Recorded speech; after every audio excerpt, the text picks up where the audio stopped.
I am Sophia, 33 years old, and for 3 decades, I was the invisible glue holding a very fragile portrait together.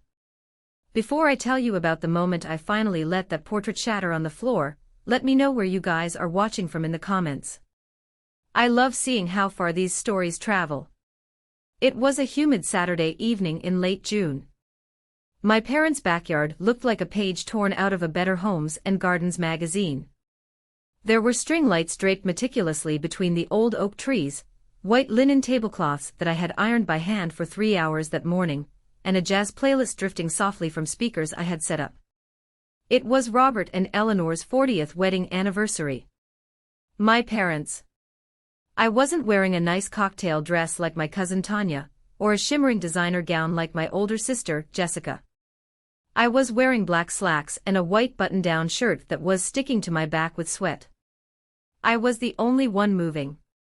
Everyone else, my aunts, uncles, neighbors, and friends of the family, was seated, laughing, clinking crystal glasses filled with the expensive Chardonnay my father insisted on serving.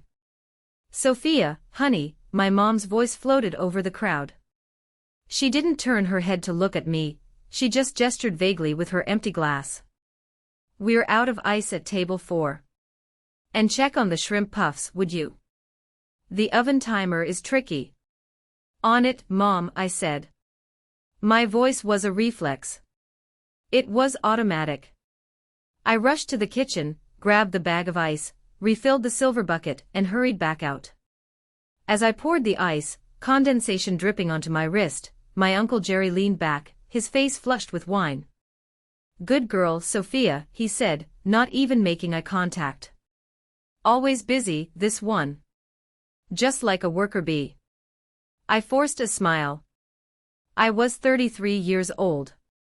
I had a degree in business administration that I barely used because I spent 40 hours a week managing my father's home office and running errands for my mother, all for a salary that barely covered my gas and car insurance. They called it contributing to the family legacy. I called it survival. Then, the music lowered. My father, Robert, stood up. He tapped a spoon against his glass. The sharp ding-ding-ding cut through the chatter. He was a handsome man for 65, I'll give him that. He stood tall, his silver hair perfectly coiffed, wearing a suit that cost more than my entire year's earnings. He loved an audience. "Family, friends," he began, his voice booming with that practiced charisma he used on his real estate clients. 40 years. It hasn't always been easy. But looking around this yard, seeing the beautiful life Eleanor and I have built, it's worth every second." He paused for effect. My mother beamed, clutching his arm, her other hand resting on Jessica's shoulder. Jessica, the golden child. She sat there looking like royalty, sipping her drink, barely acknowledging the fact that I had just spent 20 minutes cleaning mud off her son's shoes so he wouldn't ruin the photos. To celebrate this milestone, Dad continued, his grin widening, "Eleanor and I decided we wanted to do something big. Something that celebrates the people who make our lives complete." A hush fell over the yard. I stopped collecting dirty napkins near the buffet table. I felt a small spark of anticipation. Maybe this was it. Maybe they were finally going to acknowledge how hard I'd worked to make this party happen. "Next week," Dad announced, throwing his arms wide, "we are taking the whole family to Hawaii." The yard erupted. People gasped. My cousin screamed. Jessica clapped her hands together, squealing like a teenager. 10 days at the Four Seasons in Maui. Mom added, her voice shrill with excitement. "First class. We've rented a private villa." My heart hammered against my ribs. Hawaii. I had never been anywhere. My passport was gathering dust in a drawer. The idea of 10 days of rest, of sun, of not answering phones or ironing linens, it felt like a lifeline. I felt tears prick my eyes. They had done this for us. For all of us. I waited for the applause to die down. The air was electric with joy. I walked a few steps closer to the head table, wiping my hands on my pants. That's amazing, Dad, I said, my voice trembling slightly with genuine gratitude. I need to check my calendar, but I can definitely pack tonight. What time is the flight on Wednesday?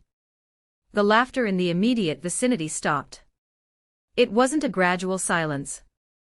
It was an instant, suffocating drop in pressure. Dad turned to look at me. The smile didn't leave his face, but it changed. It lost its warmth and became something tight, something brittle. He chuckled, a dry, dismissive sound. "Oh, Sophia," he said, loud enough for the tables nearby to hear. "You don't need to pack." I blinked. "What?" "But you said the whole family." "Exactly," Dad said. He took a sip of his wine, savoring the confusion on my face. "You don't know the flight details because you're not part of the group going. You're not part of the family in that way, Sophia." My stomach dropped so hard I felt dizzy. I don't understand." Mom chimed in, her voice dripping with that sickeningly sweet tone she used when she was explaining something simple to a child. "Sweetie, look at it practically. Who would watch the house? Who would take care of Jessica's dogs? You know how anxious her poodle gets at the kennel. And the contractors are coming to fix the roof next week.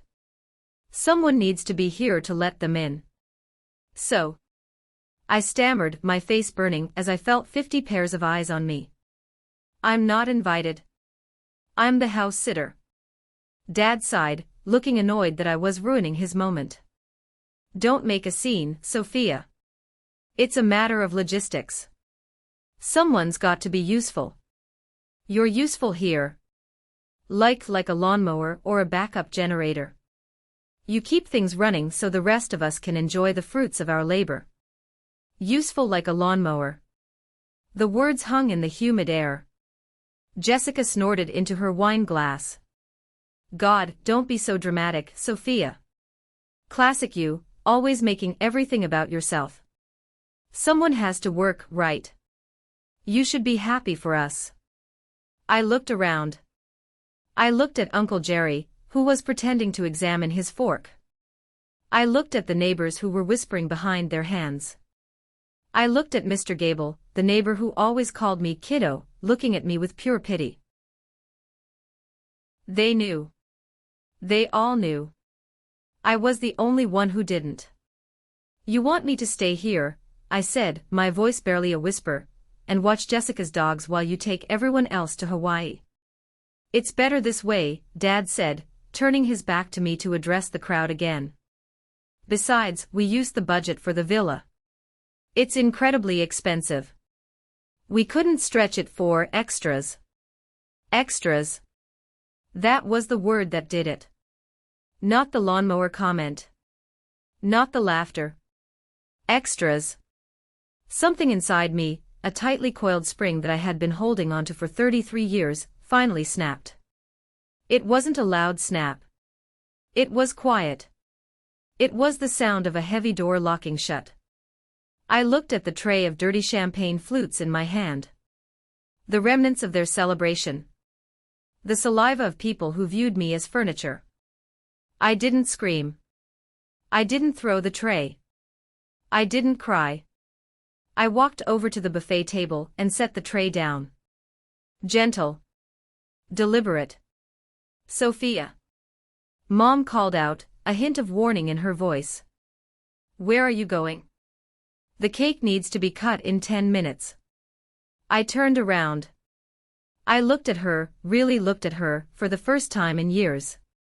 I saw the Botox stiffening her forehead, the pearls that hid her aging neck, the emptiness in her eyes. "I'm done," I said.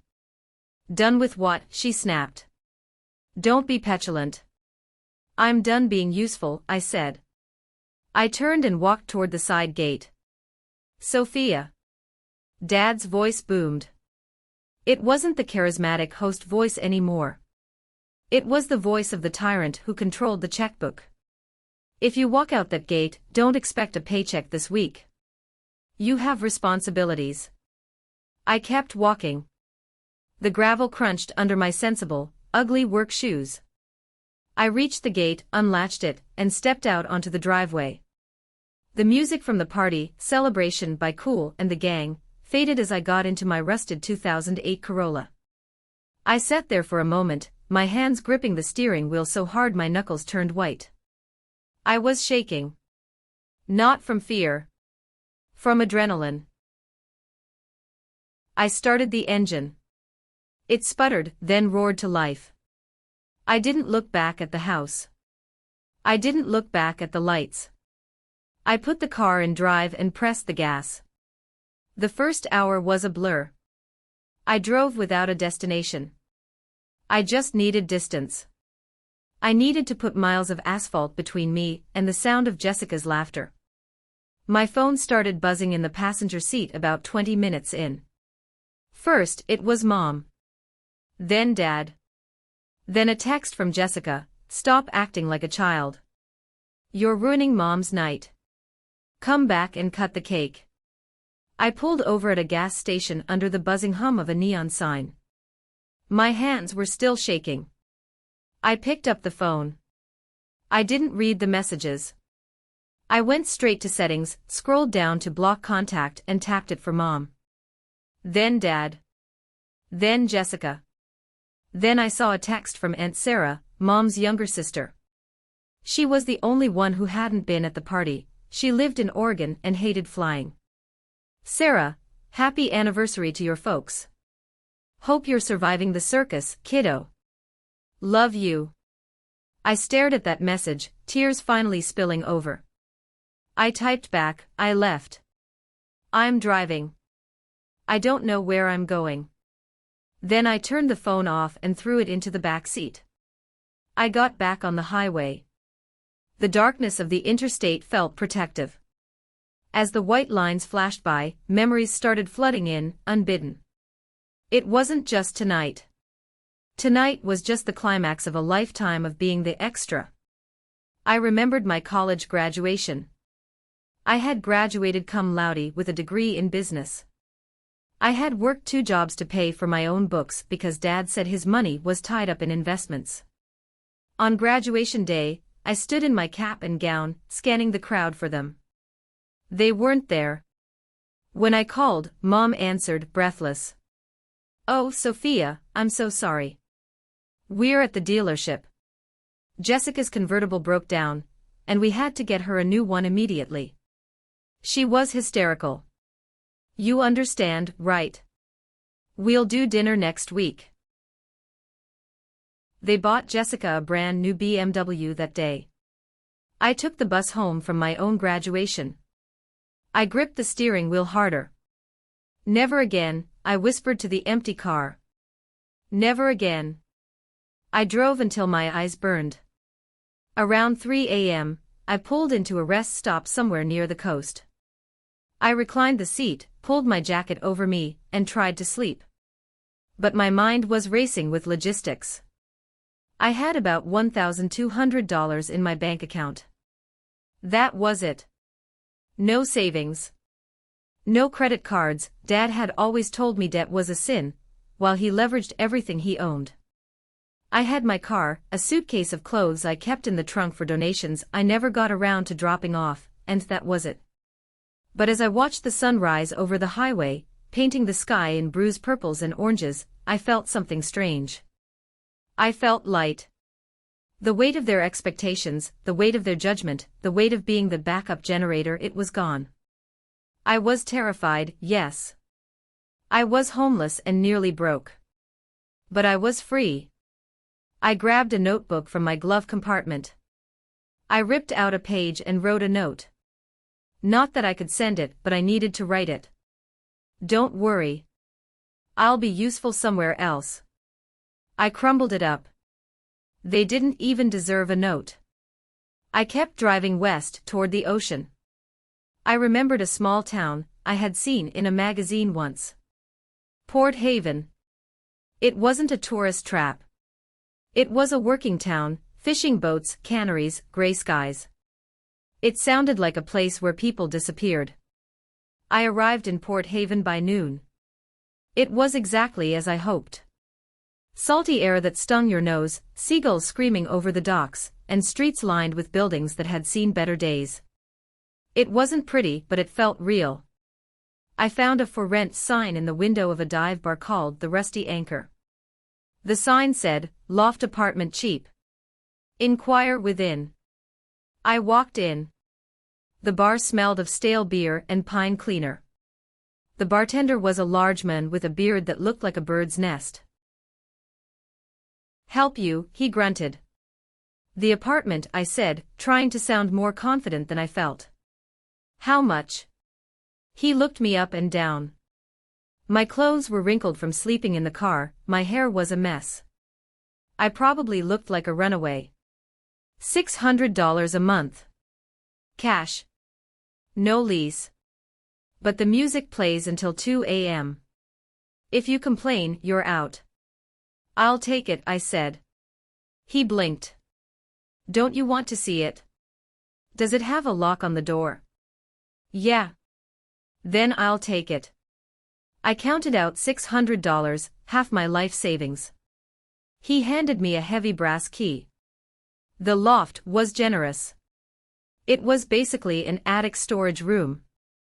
The floorboards creaked, the window looked out onto a brick wall and a dumpster, and there was a stain on the ceiling that looked suspiciously like a map of Italy. But I locked the door. I threw my suitcase on the bare mattress in the corner. I sat down on the floor and breathed. For the first time in 33 years, the air I was breathing belonged to me. No one was calling my name. No one was asking for ice. No one was telling me I was taking up too much space. I was alone. And it was the most beautiful feeling in the world. The euphoria of freedom lasted about 24 hours before reality set in. I needed money. $600 wasn't going to last long, and I needed to eat. I spent the next morning walking the streets of Port Haven. I avoided the fancy offices and boutiques. I didn't have the wardrobe or the resume for that world anymore.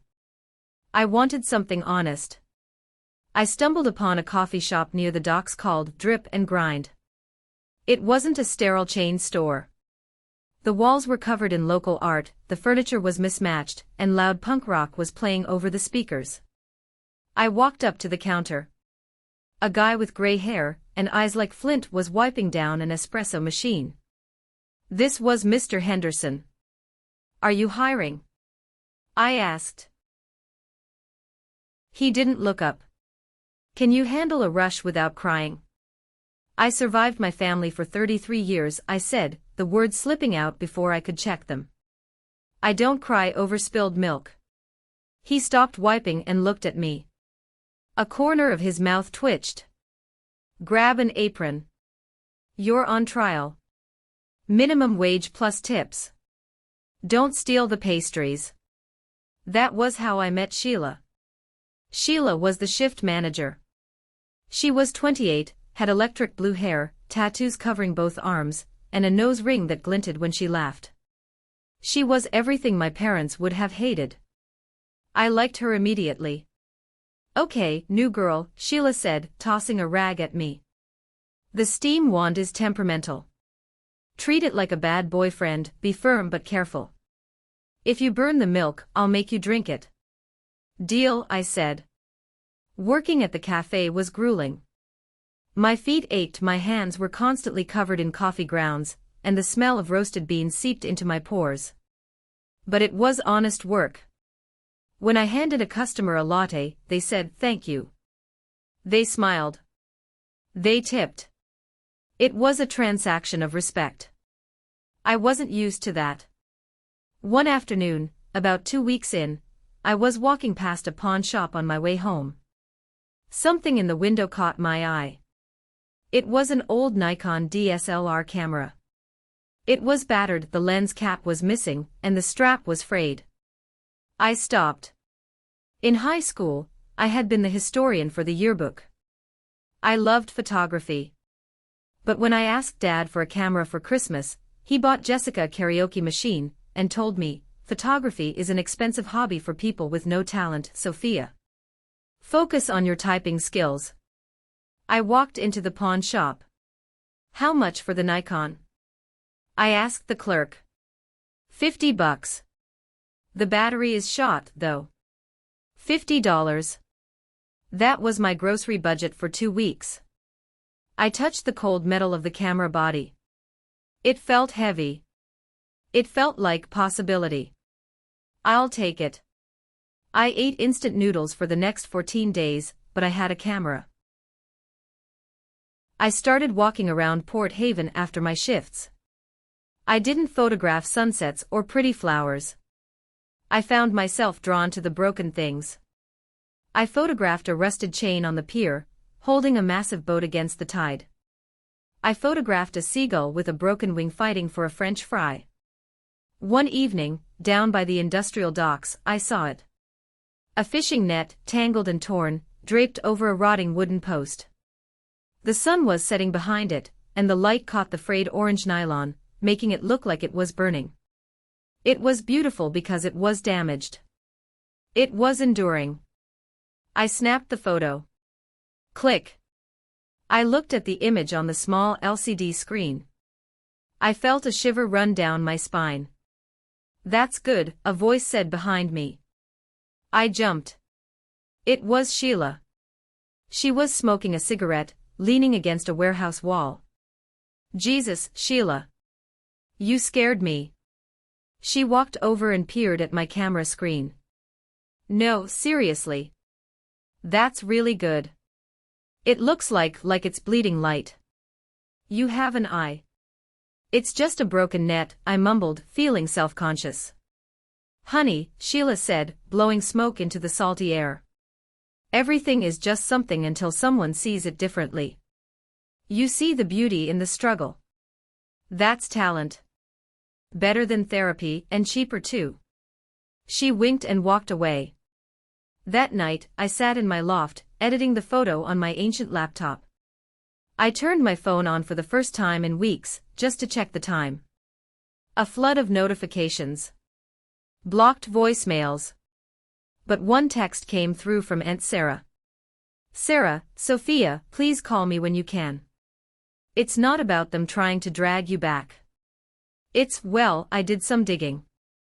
Your parents are leveraged to the hilt. That Hawaii trip. They put it on a credit card they maxed out. They're broke, honey. That's why they needed you to house sit. They couldn't afford the kennel or the security service. You weren't just the help. You were the budget cut." I stared at the screen. The air left my lungs. It wasn't just that they didn't love me. It was that they were using me to subsidize their fake lifestyle. My salary was low so they could lease luxury cars. My labor was free so they could project an image of wealth. I wasn't a daughter. I was an economic strategy. I looked at the photo of the broken net on my screen. I saved the file. I named it "The Safety Net Is Gone." "Good," I whispered to the empty room. "Let them fall." The peace couldn't last forever. I knew that. But I didn't expect the storm to make landfall so quickly. It was a Tuesday. The cafe was slammed.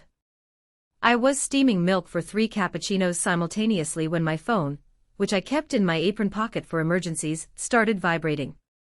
I ignored it. It vibrated again. And again. During my break, I pulled it out. Unknown number. I hesitated. My stomach did that familiar flip-flop of anxiety.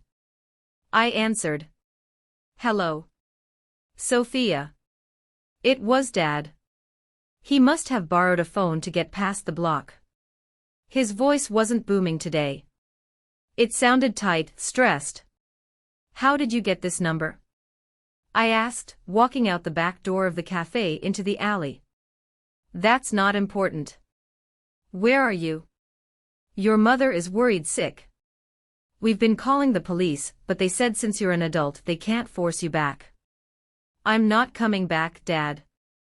"Listen to me," he snapped, the facade slipping. "We are leaving for Hawaii tomorrow. The situation has evolved. Jessica's nanny quit this morning.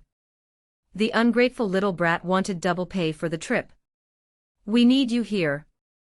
Now." I almost laughed. You need me to nanny?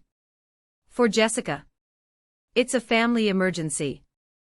We have non-refundable tickets. If you don't come watch the kids, Jessica can't enjoy the trip. She's under so much stress, Sophia. Her divorce proceedings are getting messy, she needs this break. I have a job, I said. A real one. Doing what? Scrubbing floors. He scoffed. I'll pay you. I'll give you $500 for the 2 weeks. $500. To watch 3 high-energy kids, care for 2 neurotic dogs, and manage a house for 14 days. It was an insult. It was less than minimum wage. Be useful for once, Sophia, he shouted when I didn't answer immediately. Stop this tantrum and come home. I looked at the graffiti on the brick wall opposite me. Someone had spray-painted a crooked boat with the words, "Not all who wander are lost. Some are just done being found." I raised my camera, which was hanging around my neck, and snapped a photo of the wall. Click. Dad? I said. What? I'm not available. What do you mean, not available? I mean, I said, my voice steady, that the employee you are trying to reach has resigned. And she's not taking freelance work. You selfish, I hung up. I blocked the number. My hands were shaking, but this time, it wasn't fear. It was rage. Pure, clarifying rage. I went back inside. Sheila was watching me. She saw the look on my face. Bad vibes, she asked. Old vibes, I corrected. I need to work. Put me on the register. I need to yell order numbers. That afternoon, after the shift, Sheila cornered me. Hey.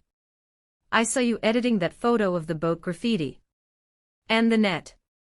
And the one of the old man on the bench. Yeah. There's a local art showcase coming up. Visions of Port Haven. First prize is small but the exposure is good. I think you should enter. Me? No. I'm just messing around. Sheila crossed her arms. Her tattoos seemed to flex. Sophia. Stop acting like you're taking up space. You have talent. If you don't submit them, I will steal your laptop and do it for you. I looked at her. For the first time, I had a friend who was threatening me with success, not threatening to take it away. Okay, I said. Fine. But just the net photo. I'm submitting 5, she grinned. Go big or go home. And since you don't have a home anymore, go big. We spent the night selecting the photos. We picked the net, the graffiti boat, a portrait of Mr. Henderson cleaning the machine, a shot of a stray cat sleeping in a flower pot, and a long exposure of the rain hitting the pavement. I named the collection Shadows and Light. 2 days later, the phone rang again. It wasn't Dad. It was the gallery. Sophia. This is Elena from the Port Haven Arts Council. We received your submission. I held my breath. Yes. We love them. Especially the broken net. We'd like to feature you as one of our emerging artists next Friday. Can you be there? I dropped the phone. Sheila caught it before it hit the floor. I take it that's a yes. Sheila smirked. I was going to be in an art show. Me. The lawnmower. The backup generator. I was going to be an artist. But the universe has a funny sense of timing. Just as I was beginning to feel like I was standing on solid ground, the ground decided to quake. The day before the art show, the weather in Port Haven turned nasty. Rain lashed against the windows of the cafe, mirroring the storm brewing in my gut. I was wiping down table 4, ironically, the same number table I had been serving at the anniversary party, when the door chime jingled. I didn't look up immediately. Be right with you. I called out. Hello, Sophia. The voice was unmistakable. It was polished, deep, and laced with suppressed irritation. I froze. The rag in my hand stopped moving. Slowly, I looked up. Standing in the doorway of Drip and Grind, wearing a trench coat that was soaking wet and looking completely out of place among the hipsters and fishermen, was Robert. My father. The cafe went quiet. Even the espresso machine seemed to hiss into silence. Sheila, who was behind the counter, looked from him to me, her eyes narrowing. She reached for the baseball bat she kept under the register. I'm not joking. Dad, I said. My voice was calm. Scarily calm. What are you doing here? He walked over, shaking his umbrella. He looked tired. The perfect hair was windblown. There were bags under his eyes that no amount of charisma could hide. Your Aunt Sarah, he muttered. She has a big mouth. She told your mother where you were. I'll have to thank her, I said dryly. You look wet. Do you want a coffee? It's on the house. Employee discount. He grimaced.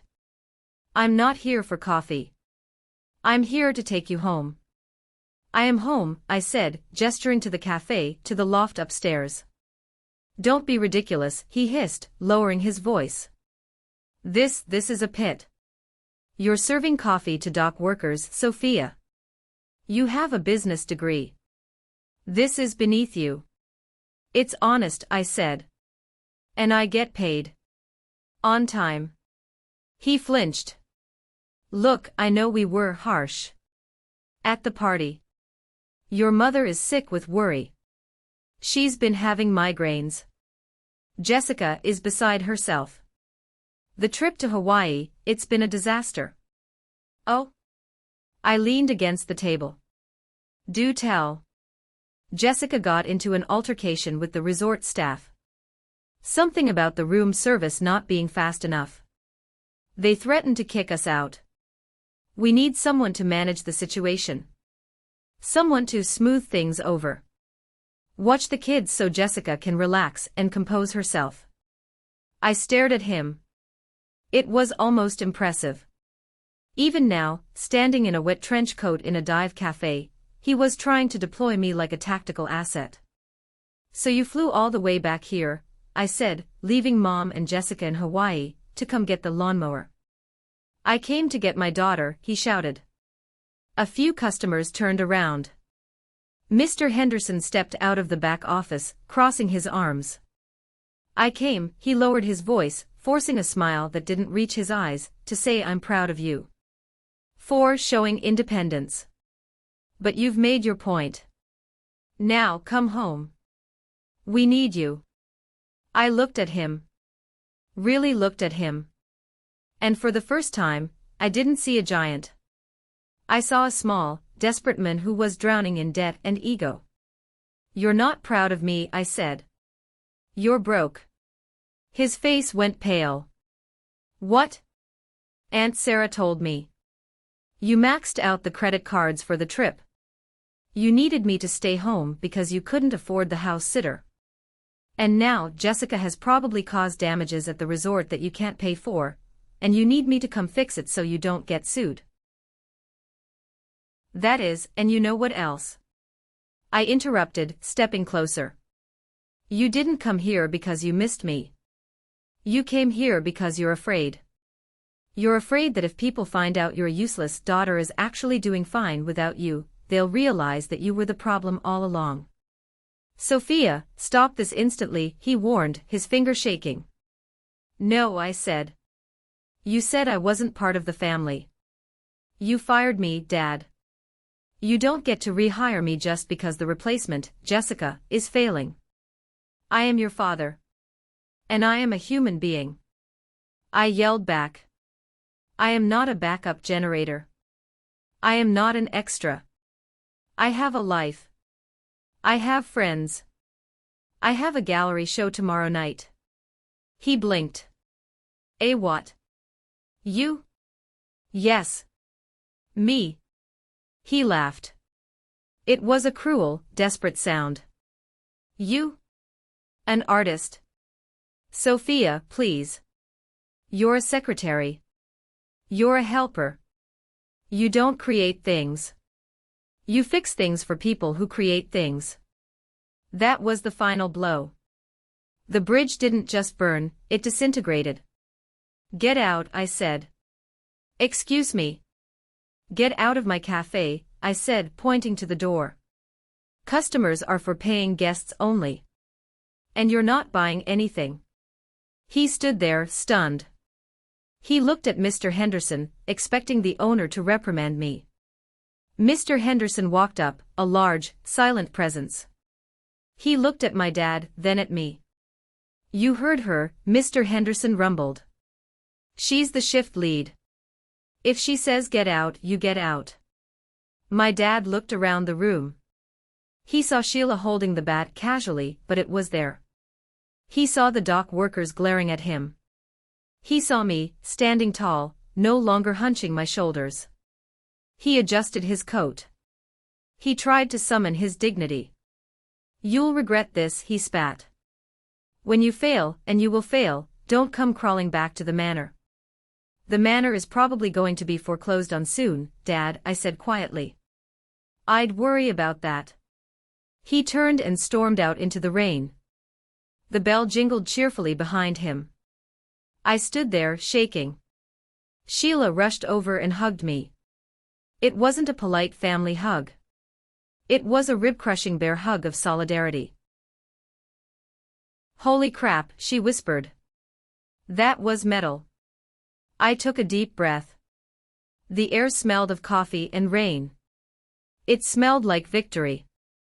The night of the gallery opening, I was a nervous wreck. I was wearing a vintage green velvet dress I'd found at a thrift store for $12. Sheila had done my makeup, sharp-winged eyeliner that made me look fierce.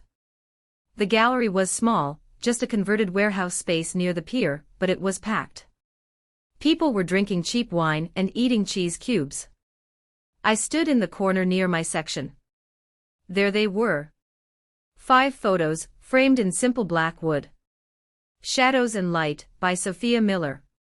Seeing my name on the wall, it felt surreal. It felt like I was looking at a stranger. A stranger I really liked. People walked by. Some paused, nodded, and moved on. But then, an older woman stopped. She was elegant, wearing a silk scarf and glasses on a chain. She had an air of authority about her. She stared at the photo of the broken net. She stood there for a long time. I stepped forward, my palms sweating. Hi. That's mine. The woman turned. Her eyes were sharp but kind. You captured it, she said. The tension. Most people photograph the boats. You photographed the struggle. Thank you, I said. I felt connected to it. I'm Claire, she said, extending a hand. Claire Henderson.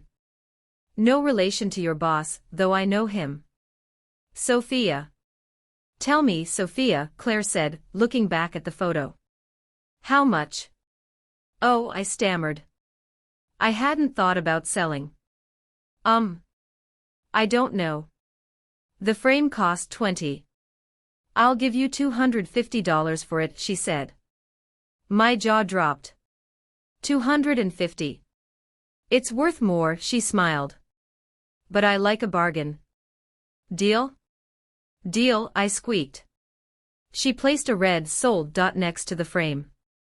Then she turned to me, her expression turning serious. You know, she said, your last name is Miller. You look a bit like Robert Miller. My heart stopped. Do you know him? Claire chuckled, a dry sound. Unfortunately. He's been trying to get my investment firm to back a commercial real estate project of his for months. He's persistent. And very flashy. I didn't know what to say. He talks a lot about his family, Claire continued. He talks about his brilliant daughter Jessica. Never mentioned a Sophia. I looked down.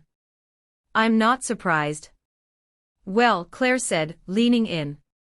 He brought Jessica to a meeting once. Vapid girl.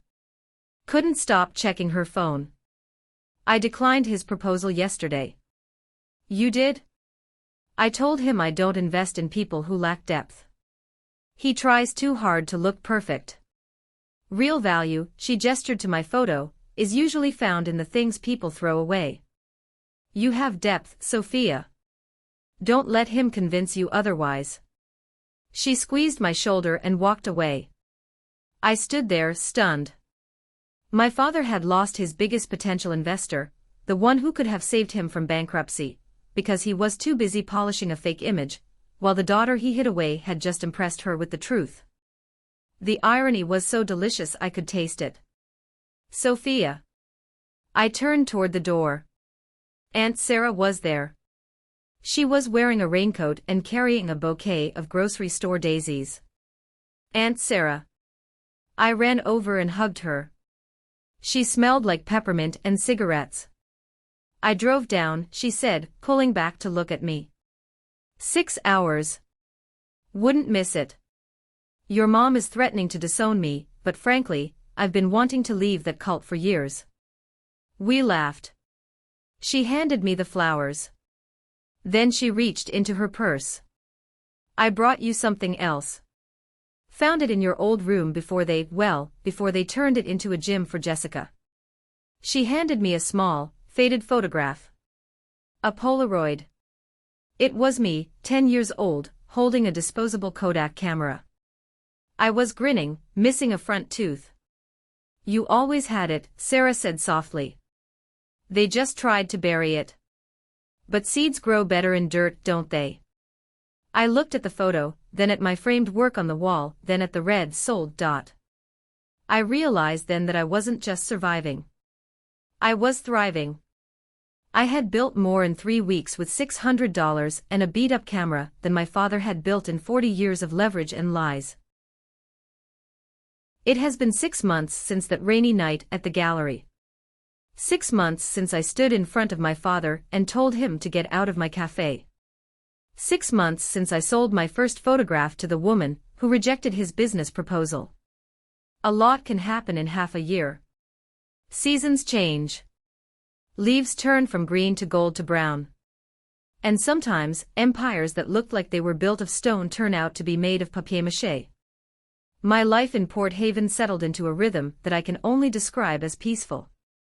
I was no longer just the new girl at Drip and Grind.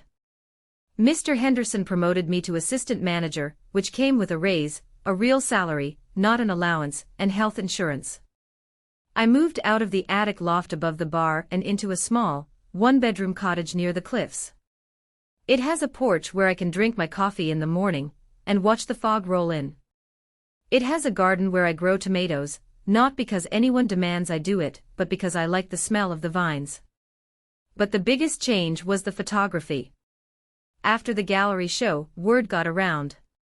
Claire Henderson, the investor who bought my first piece, was true to her word. She didn't just buy a picture, she bought into me.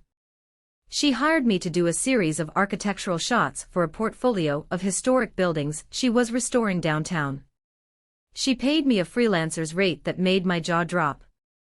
You don't shoot buildings like a real estate agent, Sophia, she told me during one of our site visits. You shoot them like they have secrets. That's what I need. It was the first time in my life I was being paid for my vision, not my obedience. Meanwhile, silence fell over the Miller household. Or at least, radio silence directed at me. I hadn't unblocked Mom or Dad. I didn't need to. I had Aunt Sarah. Aunt Sarah became my spy on the inside, my connection to the life I had left behind. She would drive down to Port Haven once a month, bringing gossip and lemon bars. It was during one of these visits, on a crisp November afternoon, that the full story of the Hawaii trip finally came out. We were sitting in my small living room. The heater was humming, and the ocean wind was rattling the window panes. Sarah took a sip of her tea, looked me dead in the eye and said, "You know they sold the house, right?" I froze, my mug halfway to my mouth. The big house. The one Dad said was his legacy. Gone, Sarah said, tearing off a piece of a lemon bar. Put on the market last month. Sold below asking price because they needed the cash fast. They're moving into a 2-bedroom condo on the other side of town. Dad is telling everyone it's because they want to downsize for retirement, but we all know the truth. Hawaii, I whispered. Hawaii, she confirmed. It wasn't just a bad trip, Sophia. It was a demolition derby.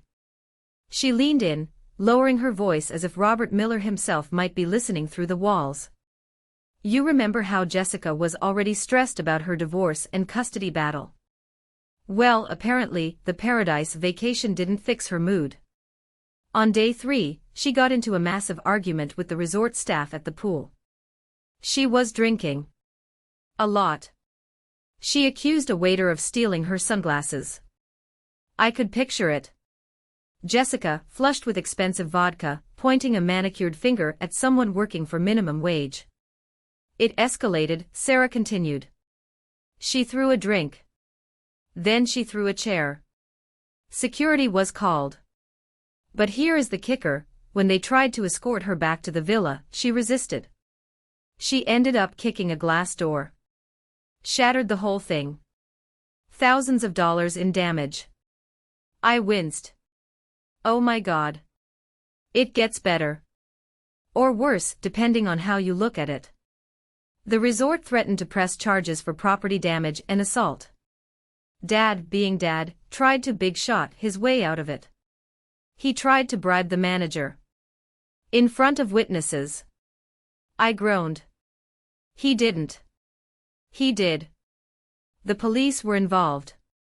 To avoid Jessica getting arrested and having a record that would destroy her chances in the custody hearing for her kids, Dad had to settle.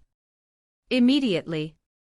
He had to pay for all the damages, a massive settlement to the staff member she assaulted, and legal fees to make the police report go away quietly. Sarah took a deep breath. He put it all on those credit cards, Sophia.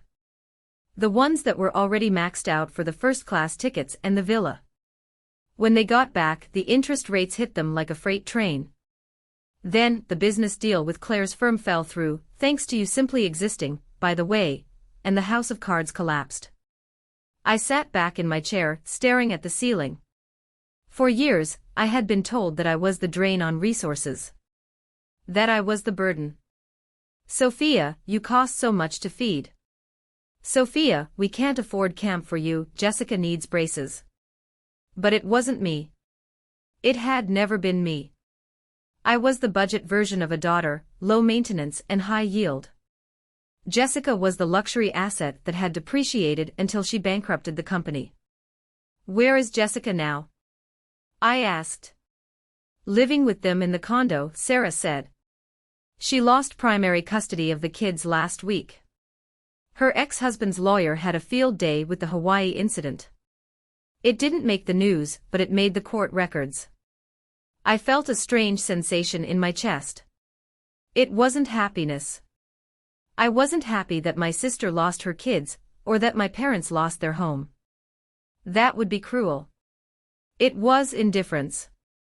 It was the feeling of watching a storm on the news that was happening in a different country. It was tragic, but I wasn't wet. Do they ask about me? I asked. Sarah hesitated. Your mom does. She cries a lot. She tells people you're on a sabbatical to find yourself. She can't admit you left. Dad. Dad doesn't say your name. I think he's afraid if he says it, he'll have to admit he was wrong. And Robert Miller would rather be homeless than be wrong. I nodded. Good. Let's keep it that way. But the universe likes to test your resolve one last time. A week later, I received a letter. It had no return address, but I recognized the handwriting immediately. It was Jessica's jagged, loopy script. I stood by my mailbox, the wind whipping my hair across my face, holding the envelope. Part of me wanted to tear it up. Part of me wanted to throw it into the ocean. Curiosity won. I opened it. There was no "Dear Sophia." Just a note written on lined notebook paper. Mom says you're doing well. Must be nice to have no responsibilities. I'm going through hell. Mark took the kids. Dad is breathing down my neck about getting a job. I need a break.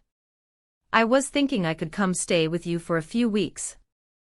Just until I get back on my feet. Port Haven sounds boring, but I need quiet.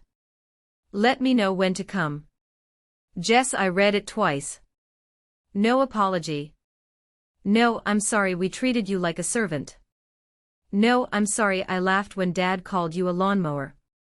Just let me know when to come. She still saw me as the resource. The backup generator. Her life had gone dark, so she was reaching for the switch to turn me on. She assumed I was just sitting here, in storage, waiting to be useful to her again. I walked back into my house. I went to my desk. I took a red marker. I didn't write a reply. I didn't write a lecture. I wrote one word across the front of her letter in big, bold letters, no. Then I put it in a fresh envelope, addressed it to their new condo, and put it in the outgoing mail. I felt a weight lift off my shoulders that I didn't even know was still there. That was the final ghost. The final tether. I wasn't their daughter anymore. I wasn't their servant. I wasn't their safety net. I was Sophia. And for the first time in history, the answer was no.